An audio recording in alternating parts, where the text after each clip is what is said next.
This is the beginning of the French part of the course, because today I'm going to talk about the Enlightenment and the cultural concomitants of the French Revolution, and sort of how people began to imagine an alternative or an alternate sense of sovereignty in the nation. And then you're in for a treat on Monday, because I have one of the only bootleg copies of the live speech and then the execution of Louis XVI. So I'm going to play that, and also the death of Citizen Marat in the bathtub at the hands of Charlotte Corday.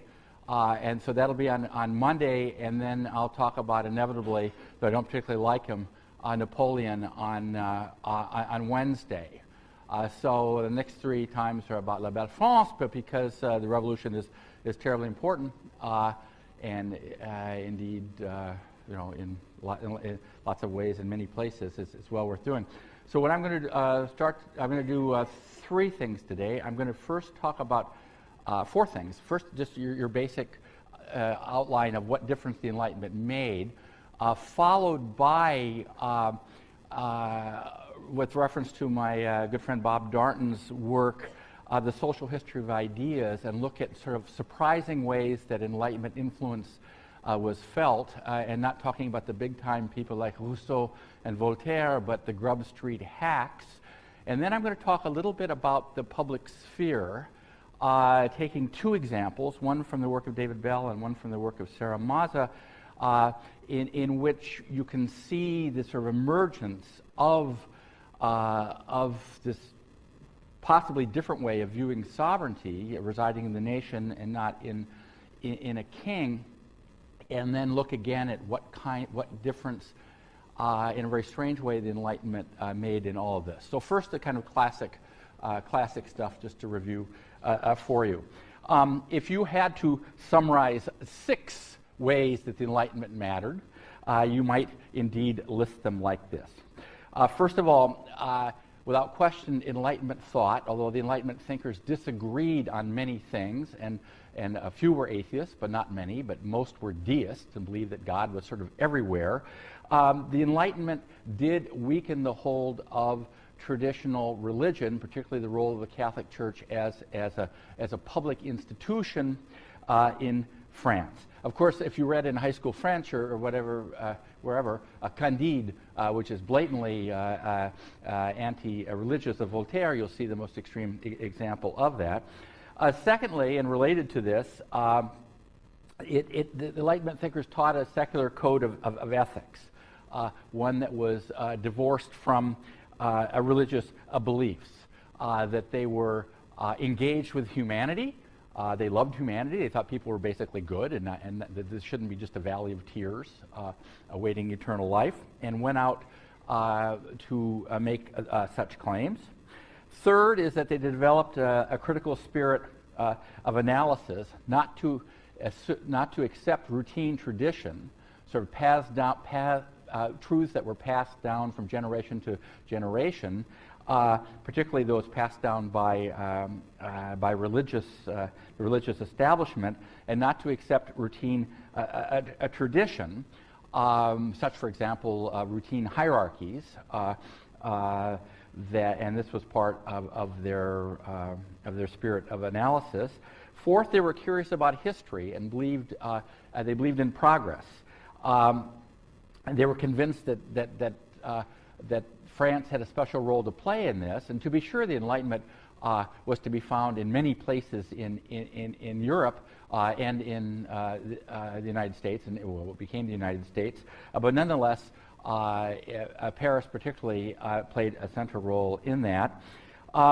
Fifth, that they differentiated absolutism from despotism.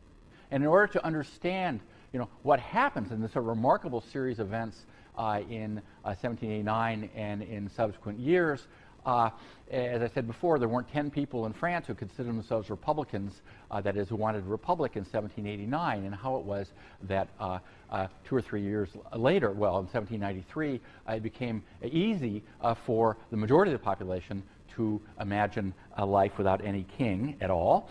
And sixth, that, and here's the role of the kind of the Grub Street hacks, of the kind of third division of Enlightenment thinkers that I'll talk about in just a few minutes. They heaped abuse against what they considered to be unearned, unjustified privilege, and how can one put this? Disrespected the monarchy and indeed the nobles who hung around the king. So one can say in hindsight, because we know what happened next, that the Enlightenment helped prepare the way for the French Revolution, and that the French Revolution transferred power, transferred authority to people who were very influenced by the Enlightenment. The classic example, which I will give because I enjoy talking about him so much, and he is important, is Maximilien Robespierre, who in many ways was a child of the philosophe. As you know, the philosophe, which is such an important word in French, it became a word in English. The philosophe were the thinkers of the Enlightenment. And Robespierre, born in Arras in the northern part of France, and now what is the Pas-de-Calais, was very much influenced by Enlightenment thought. As the 12 of the Committee of Public Safety sat around that big green table making decisions that affected the lives of lots of people in France, Enlightenment influence was certainly there. Now, the Enlightenment stretched across frontiers, and if you do, I think there's a map in the second edition of the book that you're kindly reading that shows how many where you could find copies of Diderot's famous encyclopedia. And you could find it in South Africa, you could find it in Moscow, you could find it in Philadelphia, you could find it in New York, you could find it in papal Rome, you could find it all over the place.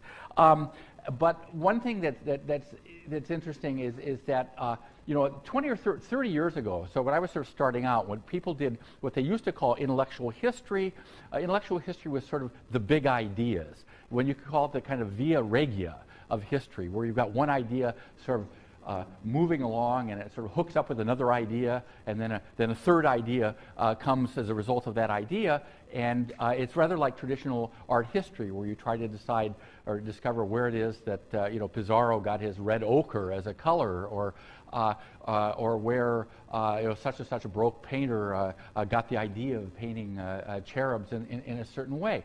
Now, in the very early 70s, my colleague, retired a long time, a great historian, Peter Gay, coined the phrase the social history of ideas. That ideas, too, have a history. I mean, who understood Rousseau? Who read Voltaire? Who read the encyclopedia of Diderot? How do we know how these ideas were used? And so he called for the social history of ideas. And a number of people, including Bob Darnton, who's now at Harvard but taught at Princeton for decades, and who turned out really the finest historians of old regime France, took this very seriously. So did another friend of mine, Daniel Roche, who did work on the Académie, which I'll discuss in a while. So they began to look at, how did Enlightenment ideas get around? I mean, how did copies of Candide, which was illegal in France, censored, how did these things turn up in France? So let me just say a couple things about this. Enlightenment ideas really came into elite popular opinion in what we call the public sphere. That is, people who were interested in ideas and people who became interested in politics in really three major ways in France. And there are equivalents of these in other places. The Scottish example, because the Scottish Enlightenment is very important, I mean, you can read about it in the book, one of these will be quite clear there. First, through academies, académie. But an academy is not a university. It has nothing to do with the university. Academy, and they still exist. I'm a member of one of these academy, an obscure one in the Ardèche. An academy it was a group of sort of erudites, sometimes including clergy, many nobles, many kind of bourgeois people of education who the population that was literate increases in Western Europe decidedly in the 18th century, and they would get together and they discuss ideas. And they had contests where people who wanted to make a little money would answer a question put out by the Académie, and they would write write responses to questions about, about science and about religion and about ideas, big-time ideas. Robespierre wins one of these contests. And these academies meet in smaller rooms than this, but they discuss ideas. And so, I mean, with these ideas about, sort of that are putting in sharp analysis or reevaluation the role of the church as an institution, they have to get around some way. People have to know about them. And the academy is one way this happened.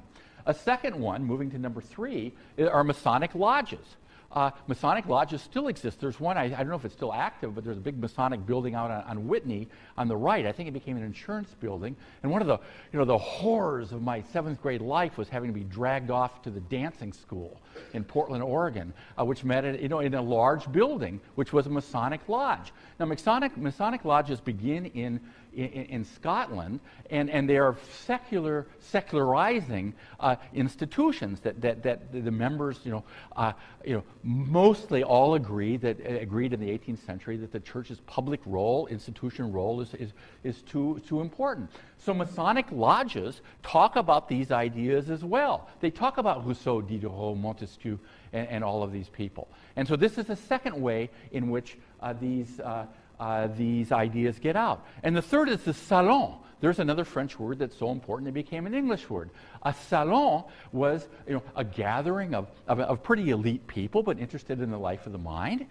They were hosted by hostesses. Again, the role of women in the Enlightenment. I give you in the book the example of Madame Geoffrin, which was the classic one, but people would come together to eat, to drink, and discuss ideas. When British guests came to Paris, the Salon, they said, well, all they do is eat and drink. They spend all their time eating and drinking, and they don't discuss ideas that much. But in fact, they did. And there's still a wonderful place in Paris called the Palais Royal, where you can go, and on very hot days in the 18th century, in the 1770s, you can imagine people meeting there talking about the ideas of young Enlightenment hotshots, those people who have become part of the canon, of Western civilization.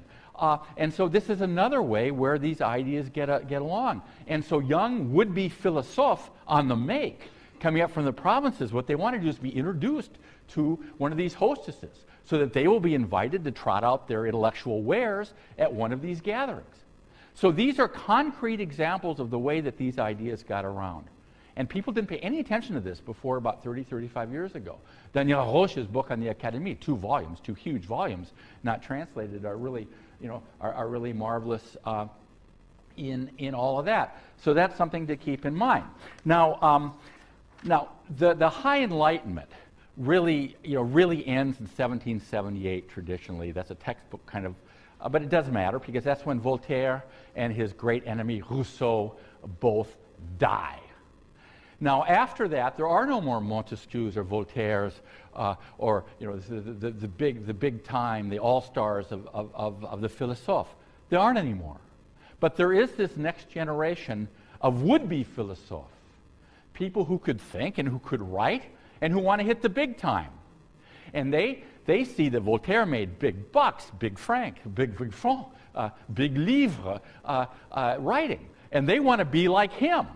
They want to be like Voltaire, or they want to be like Rousseau, his arch enemy, paced around his little farm called Les Charmettes in Savoie outside of Chambéry, and who hated Rousseau. I mean, hated Voltaire. They really couldn't stand each other. But he also hit the big time.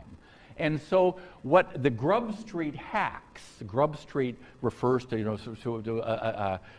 don't know if it's a real street or imaginary street in London where lots of would-be writers and writers who are peddling their wares hung around. These Grub Street hacks, the third division of people who want to have the kind of entry into the salon life to put forth their ideas. They live on the top floor of where the poorest people live. They're dodging their landlords all the time. They don't have enough money to pay. A lot of them live in Paris right around now near Odeon. Doesn't matter if you know Odeon at all, but they live right around that part in the Latin Quarter, but more in what now is the 6th arrondissement, and they write. But what do they write about? They need to make money. So the big news here, as Darton discovered, is that they write pornography. They write scatological pornography. They write what they call, in French, libelles. They write broadsides, really, denouncing the royal family, denouncing the queen above all, indelicately called the Austrian whore by her many detractors who are omnipresent. And they write against what they think is unearned privilege, the kind of censorship that they see as keeping them from hitting the big time. And so the point of Darnton's many wonderful books is that in the long run, these people were the Grub Street hacks. Voltaire denigrated them as the canaille, the rabble, the scribblers, jealous, eager, anxious, hungry.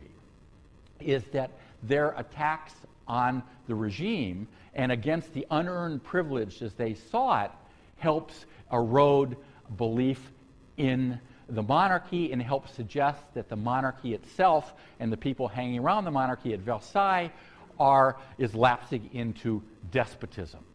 So they do make a difference. Now let me give you an example. This is sort of a classic one. Imagine you're a bookseller in Poitiers. Poitiers is a very nice town full of lovely old Romance churches in sort of this central western France.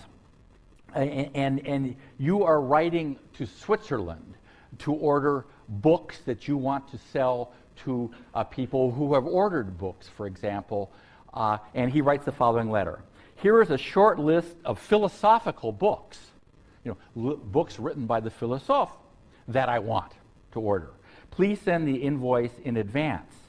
They include Venus in the Cloister, or The Nun in the Nightgown, Christianity Unveiled, that could be the subtitle too, Memories, the Memories of Madame la Marquise de Pompadour, Inquiry on the Origins of Oriental Despotism, The System of Nature, Teresa the Philosopher, Margot the Camp Follower. Now this is not exactly the stuff of Diderot, Voltaire, Rousseau, and these other people. But yet, those who penned such things imagined that they were philosophes and wanted to have the same kind of impact that Voltaire and the others had. These were the la canaille, the kind of rabble of Grub Street. Now, why was he writing Switzerland to begin with? And again, this is again the question of how do these ideas get around? Now, one of the things that the Grub Street hacks didn't like is that you've got censors. You've got paid censors who work for the government who says this can't be published, or you shouldn't have published that, baby. That wasn't a good idea. And so the result is, because in a system in which privilege, of which monopolies, of which guilds controlled the production and distribution of almost everything, that book selling and book printing are monopolies controlled by the state. So you can't just, if you're a Parisian printer, unless you're risking being thrown in the slammer, in the slammer, that's not a real word in French, obviously. You can't print this stuff out in Paris. So much of the Enlightenment literature is published in, you'll not be shocked to know, you already know this, in Amsterdam, or in Brussels, in the southern Netherlands, or in Switzerland. And Bob Darnton, when he was a young professor, before that young graduate student, he hit the jackpot because a lot of the stuff was printed in Switzerland, in Neuchâtel, and he got a hold of the archives of this printing company. So he was able to do the social history of ideas. Who bought what? Oh, by the way, how do you get, before there was Ryanair or any of these places, how do you get all of this stuff from Switzerland, where there are big mountains, into France? How do you get it to Poitiers? How do you get it there? So, again, you have to look at the way that this stuff is distributed. The ideas, we've already seen how they were distributed, but how literally do you get these books, these bouquins, these pamphlets, these brochures from Switzerland, or the equivalent from Amsterdam or Brussels, if that's easier, a flat country is a little different than mountains, into France? Well, in France, as in the German states, as in Italy, there were peddlers. There were peddlers, and they would go on the road, and they had, like a medicine ball in a gym, they would have these huge leather bags, and they'd be stuffed with all sorts of things. pens and pins, and I think I mentioned this in another context, and religious literature, but also hidden at the bottom beneath the religious literature, they are smuggling into France Enlightenment literature, and they have drop-off points. They go over the Jura Mountains. That's not so easy to do. And they take them to a city like Chaumont in the east, or Metz, or Nancy, and then somebody else carries the stuff all the way. So avoiding the police around Paris, the gendarmerie, the marechaussee, as they were called then, it doesn't matter. This stuff, Venus, the camp follower, Margot the camp follower, ends up pleasing this drooling guy in Poitiers who can buy it from his bookstore. So you can really follow not only Diderot's encyclopedia, and how do we know where Diderot's encyclopedia ended up, by the way?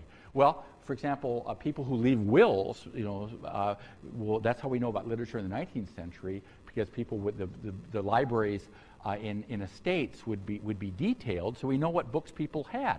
Now, in the 18th century, we have a tremendous proliferation of ideas, of reading, of literacy, and of ways of discussing these ideas. I've already mentioned 3 of them there, but if you look at the case of Britain, you've got the coffee house. Coffee houses follow the mania of coffee, and coffee comes from where? The colonies. So coffee houses, are part of this sort of globalization of the economy, but also the globalization of ideas. So this stuff all kind of fits together. So again, these Voltaire and Rousseau and Montesquieu and Diderot and the others would be just horrified to think that anybody in a lecture would be mentioning some of these Grub Street hacks along with them, because they didn't accept them, and nor were they of the same quality at all. Some of these guys, by the way, there's one who I mentioned in the book, a guy called Brissot, B-R-I-S-S-O-T, who becomes an important leader of a faction in the revolution called the Girondins from around Bordeaux, who are against the Jacobins. More about that later.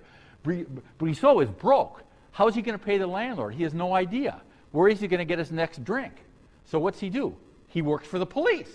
He works as a police informer on the other would-be philosophe, on the Grub Street hacks. How do we know this? Darnton found the dossier in which Brissot is being paid off by these people. What are other ways that we know how many of these characters there were? There are about 200 or 300. I don't remember exactly. Why? Because they want money.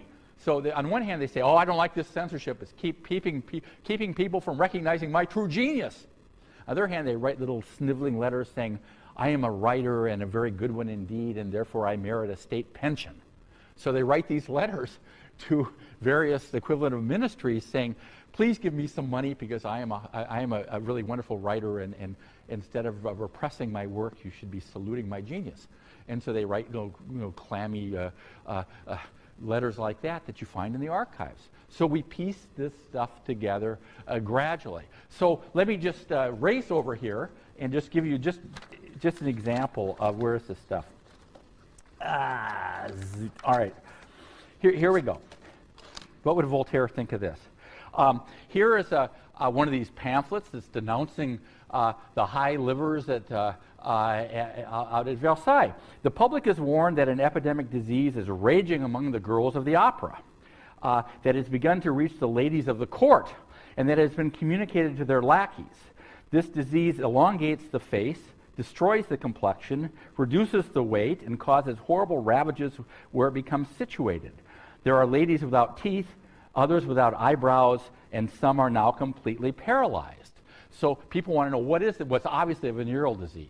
And he's obviously exaggerating, though who knows? I mean, I don't know, but the results of such a malady. But what he's doing is he's suggesting that what's really going on at Versailles is lots of people, how to put this politely, hooking up all over the places at the Petit Trianon, whether dressing up as peasants or whatever, and that the result is very demeaning for the French state and for the French monarchy. So does this have an effect? It does. It really does. It contributes to what has been called the desacralization of the French monarchy. That it's very hard to argue that God has put absolute monarchs on earth to bring people better lives if you've got these people, and no one had ever really the ordinary people did not get into Versailles unless they were among the 15,000 lackeys working there. Lackeys would be the term given by the people who employed them. You didn't know, so you had to surmise, you had to guess what was going on. And I'll give you a couple examples in a while, and I better hurry up and do this, in which you can kind of see how this works. I'll give you kind of a spectacularly interesting example, at least I think so, at the end. Now, by the way, just as an aside, during the French Revolution, Louis XVI decides to get the hell out. And so he and Marie Antoinette improbably dress themselves up as sort of ordinary people. And they're not people who have to set the alarm clock usually. They get up at 3 in the morning, and they get in this large carriage that's been stuffed with silver and foie gras and all sorts of other things, and they hightail it toward what is now the Belgian frontier. But they get further and further behind. You can read about this when you get to that chapter. It's an interesting story. And finally, they get recognized. She is not a governess. She is the queen. And one of the people that first realizes this, the king, has actually caught a glimpse of the king himself by looking through the fence at Versailles at the time of a wedding. And he sees the king. There aren't photographs, but he recognizes the king's nose. And he gets down on his knees and says, "Sire, you are the king." And this guy can no longer pretend that he's a mere hanger-on with, assisting a Russian baroness. And it's all over but the shouting at that point. So what these people do is they help break down this sense of automatic respect for the monarchy as an institution. And of course, the fact that they can't stand Marie Antoinette, who rightly or wrongly is accused of all sorts of things. Now, this is a racing ahead of the story, but Louis XVI was a big-time cuckolded guy because his wife was seriously sleeping around while he was taking to get apart and putting back together clocks, which he liked to do in the big house when his wife is out in the bushes. And to put it, crudely. Oh, I forgot this is being televised. But anyway, take that back. Can you erase that, please? Anyway. So, but what these people do is, over the long run, this helps erode, respect for the monarchy, and helps us explain why it was in 1789 you can imagine a world without a king and a world without a queen. And when they bring him back, they bring the old boy and his wife back from Varennes, which is in the northeast of France. The National Guard turns their backs in serious disrespect to the carriage, and they hold their guns upside down. And at that point, that's la fin des haricots, that's the end of the green beans, as the French say, for the king. But this process started earlier, and the third string hacks of the Enlightenment had something to do with it. Now, let me give you a couple of examples also from other friends, but really good, serious work been done in the last 20 or 25 years. Now, let me, rocketing right along here, let me give you another example of the relationship of the public sphere to imagining a new source of sovereignty that is the nation, and to give you an example of how that works. And this comes from the work of David Bell, who is my colleague and still a very dear friend who teaches at Johns Hopkins, and from his work on lawyers in the 18th century. So we'll give you an example of how this fits together. Now, it also, it fits in the Enlightenment stuff because if the Enlightenment literature was censored and sometimes hard to get a hold of, though the encyclopedia was tolerated, then not tolerated, and then tolerated again, what Bell's work on lawyers demonstrates is the way in which lawyers and legal briefs help get these ideas around as well, because you could not censor legal briefs. To give you just an aside, don't worry about this now, in the case of Imperial Russia in the late 19th century, where you had big-time censorship by the police, in fact, when there were these trials, political trials, lots of what was said in the courtroom got around as well and couldn't really be censored in the way that ordinary publications could, and so you had the same sort of effect there. So let me give you a couple examples. So they're complicated examples, but just don't worry about them. The first would be from this very strange, not really heresy, called, I guess the Catholic Church considered a heresy, called Jansenism. I remember once coming to do the equivalent of this lecture and having to look at my own book for a good definition of Jansenism that I must have found once, because it's so obscure. There was a bishop who didn't think he was obscure, but a Belgian bishop who got called Jansen, who thought that the Catholic Church was becoming too overmighty and full of big-time broke masses and huge expenses for archbishops who weren't doing a damn thing. And so he imagined another kind of religion that became very ascetic, where it became sort of like, somebody once called them Calvinists who went to Mass, where they were still Catholic, but they didn't believe in this sort of high broke church. And Jansenism, is about in 1715 or so, and then it comes back in the 1760s or 1770s. And it's extremely boring stuff. Now, Louis XIV didn't think it was boring. He sent out the troops to burn down Jansenist abbeys. The big was called Port-Royal outside of Paris, because he thought that this was a threat to the Gallican Church, which is sort of the alliance of the Catholic Church with the monarchy in France. And so, rather like Carthage, they were supposed to plow salt into the land and all this business. So they waged war on these Jansenist people, who were rather like Calvinists in many ways. But the only point of that is that there are lawyers who begin to defend the Jansenists and begin to see the actions of the king vis-a-vis this persecuted religious minority as despotic. And so when lawyers are publishing legal briefs, and there's enough references in the book so you can put this together, but I just want you to see the point. When they begin to publish legal briefs defending the Jansenists against these kinds of attacks, these are published by thousands of them, and they can't be censored. And they begin to suggest at a time in the 18th century, particularly after mid-century, when we can already begin to speak of French nationalism, at least among the elite, at the time of the 7 Years' War, 1756, 1763, thus the 7 Years' War, that it begins to suggest two things: that monarchies can behave despotically, going beyond the limits of absolute rule, the accepted limits of absolute rule, and that the nation, this idea of the nation, is being betrayed by bad governance. And if this doesn't sound like the French Revolution, then nothing else will, because those are very important defining moments. Now, the same thing happens also in the 1760s and 1770s, which various attempts to liberalize the French economy that I describe in the book. The king's attempt to dispense with parliaments, the Parlement, which were really noble law courts that were provincial. You can read about this.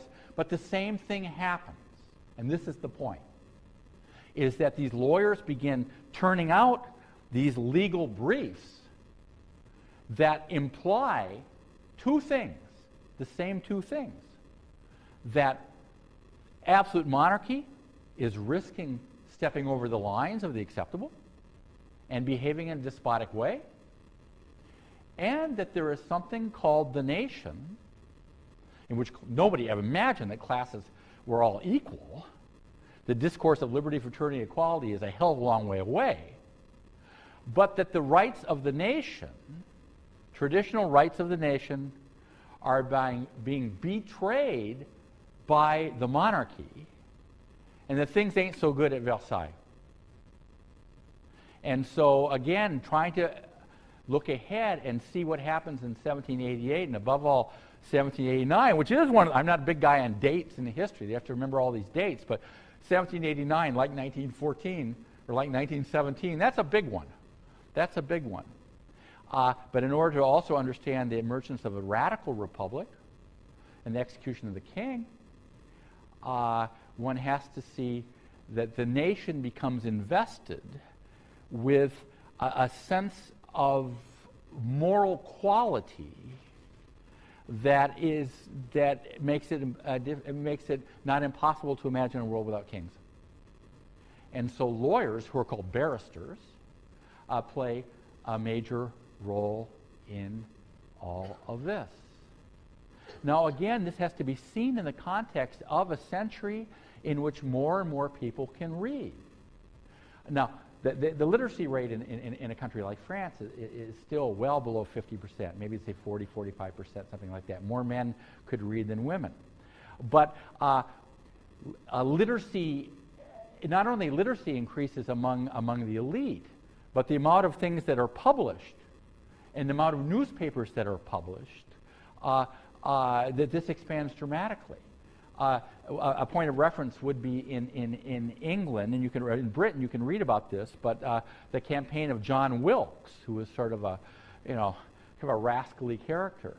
But Wilkes and the number 45 becomes virtually illegal because 45 was the number of a newspaper in which Wilkes essentially and his supporters call out the British political system.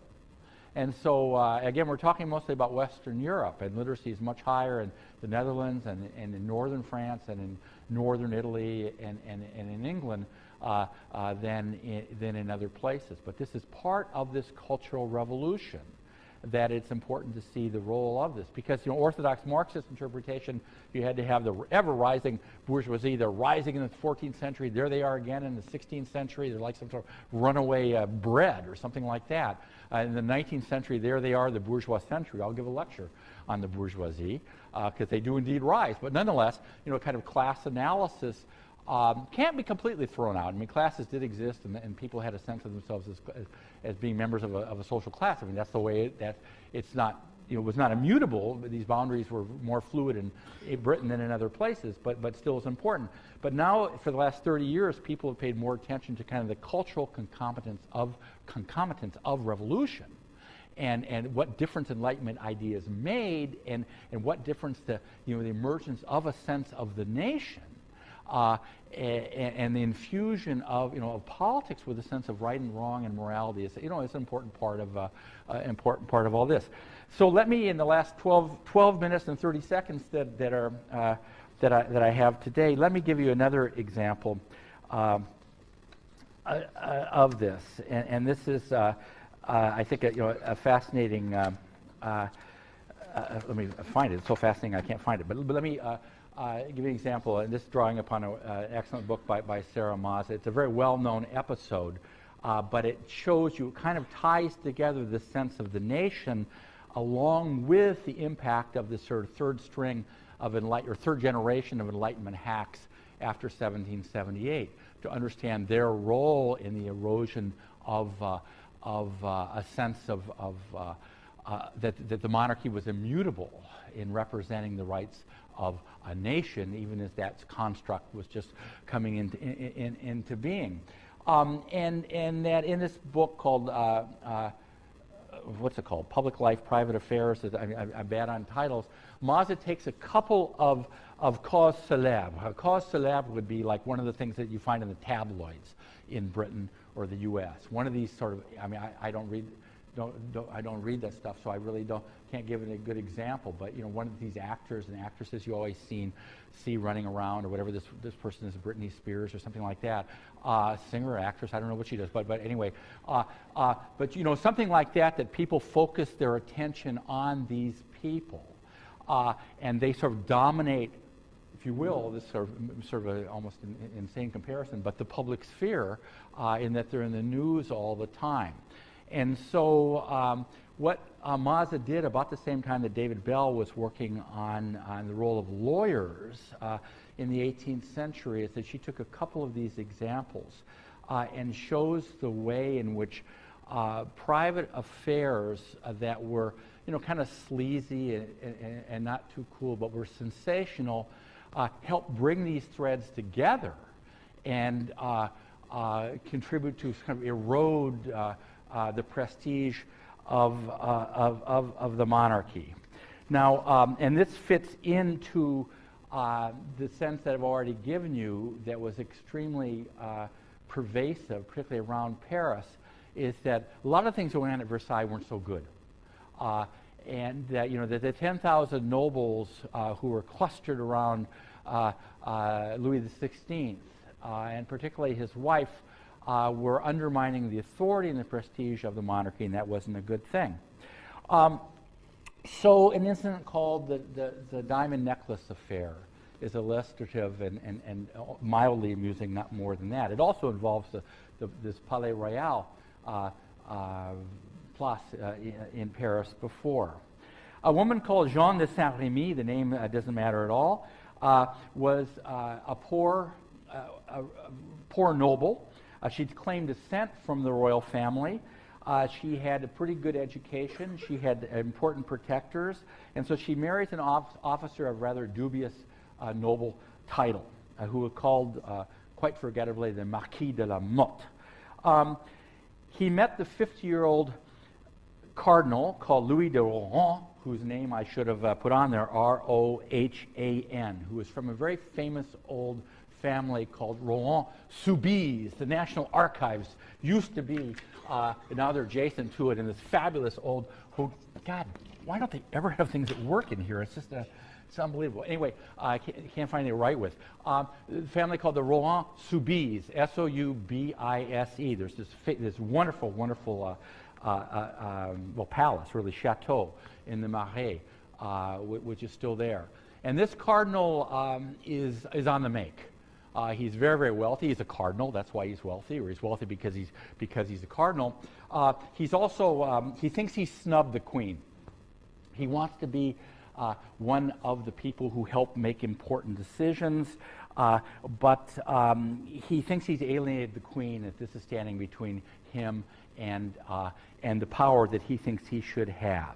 He writes missives to the queen begging her to forgive him, and he's met this guy de la Motte, and they begin sending forged replies from the queen that suggest that the queen now is listening, and maybe all is forgiven and it's going to be okay.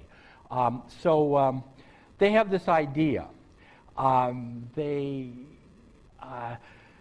There's a famous jewel that had 647 flawless gems worth £1.5 million, which is a whole lot of money in those days, and still now. Louis XV had commissioned it for one of his mistresses and then backed down because it was too expensive. In 1788, the necklace was offered to Louis XVI for Marie Antoinette, but he turned it down, saying the realm needs more ships than it does more jewels, which was reasonable enough. Now they con this old, fairly horny cardinal too, into showing up at dusk at the Palais Royal and introducing him to the queen herself, whom I guess he'd met once. But it's dusk and his eyesight isn't that good. And so what they do is they find this prostitute, of which there are about 25,000 in Paris at any one time, who looks vaguely like Marie Antoinette. And so this cardinal, de Rohan, thinks that his ship has come in, that everything is going to be okay. And this purchase order has been forged, supposedly signed by the queen, and the real jewels are delivered. And then, of course, it's broken up into pieces and sold on the street for zillions of francs, sold on the black market in London and in Paris. But there's a problem here, because the word gets out what has happened. And de Rohan, who has really been made a fool, there's just no doubt about it. But it's more serious than that, because what he has done is he has taken, he could be accused of lèse-majesté, which is just the ultimate kind of insult, plotting against the queen by identifying her, a prostitute, as the queen herself. And so the monarchy, to make a very long story short, the monarchy, humiliated by all of this, the cardinal is saying mass in his fancy robes in some cathedral, probably Saint-Eustache, but I'm not sure. It might have been Notre Dame. I don't know. Well, Saint-Eustache isn't a cathedral, but anyway, he's in his robes, and so the police come in and they arrest him. And so what happens then is they put him on trial.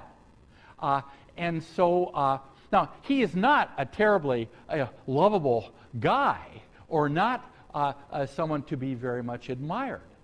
But by an incredible series of not incredible series, but by almost logical playing out of what I've been saying, the lawyers who defend him and the crowds who salute him portray him as a victim of a regime that is crossing the line between absolutism and despotism.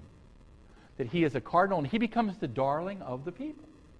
And of course, poor old Jeanne, this noble, I mean, she and her boyfriend get branded and they're sent off to the galleys, et cetera, predictably enough. But the Parlement of Paris acquits the good cardinal, and he emerges from the Palace of Justice, or from the Parlement, still now on the Île de la Cité, the largest of the then 3, but now 2 islands in the Seine, to a popular acclaim, saying that justice and the interests of the nation have been served by his acquittal. So what this sleazy incident does, unsavory incident, does is it helps erode, it helps continue the desacralization of the French monarchy. And again, lawyers and the people who see themselves as representing the interests of the French nation are, in their own imaginary and in their own mental construction, and in the eyes of people who follow these events in legal briefs and in newspapers, the guy is acquitted. He's seen as somebody who had been done wrong to by a monarchy that has gone too far. And that exactly, not much more than a year later, is what it's going to play out in the French Revolution itself.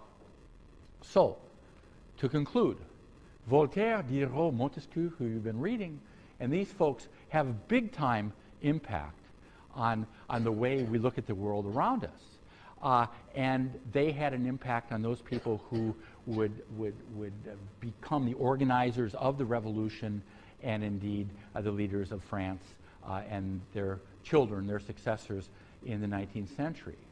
But lawyers, part of this sort of culture of increased public sphere that was Western Europe in particular, but also parts of the rest of Europe too, in the 18th century, had a role in all of this.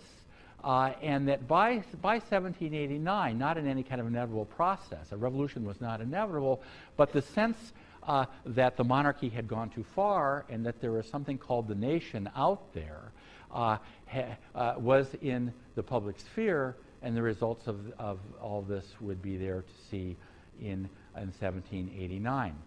Now, have a good weekend, and on Monday you're going to hear the execution of the king, the death of Citizen Marat in his bathtub, and then I hope to make clear why some people supported the revolution and others didn't, and what difference it all made. So have a great weekend. See ya.